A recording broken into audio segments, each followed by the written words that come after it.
Search करें अवामी news. मुल्क भर की ताज़ा तरीन खबरों से बाखबर रहने के लिए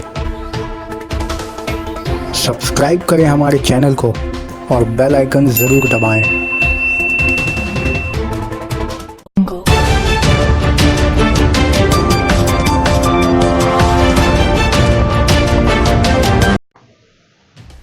रायबरेली सड़क हादसे में संगीन तौर पर संगीन मुतासरा लड़की को लखनऊ के ट्रॉमा सेंटर में दाखिल कराया गया था, जहां वेंटिलेटर यूनिट में इसका इलाज चला। बाद में सुप्रीम कोर्ट की हिदायत पर मुतासरा को 5 अगस्त को एयरलिफ्ट करके दिल्ली के एम्स अस्पताल में शिफ्ट किया गया था। ट्रॉमा सेंटर में इलाज के दौरान मुतासरा का कल्चर टेस्ट किया गया था, जिसकी रिपोर्ट सामने आई है। इस रिपोर्ट में खतरनाक ब्लड इंफेक्शन मिला है। इसके खून में इंटीरियोकोकस बैक्टीरिया पाया गया है, जिसकी वजह से ज्यादातर एंटीबायोटिक बेअसर पाई गई। केजीएमयू के तर्जुमान डॉक्टर संदीप तिवारी के मुताबिक आईसीयू में दाखिल मरीजों को दी जाने वाली अहम एंटीबायोटिक के असर की टेस्टिंग की गई।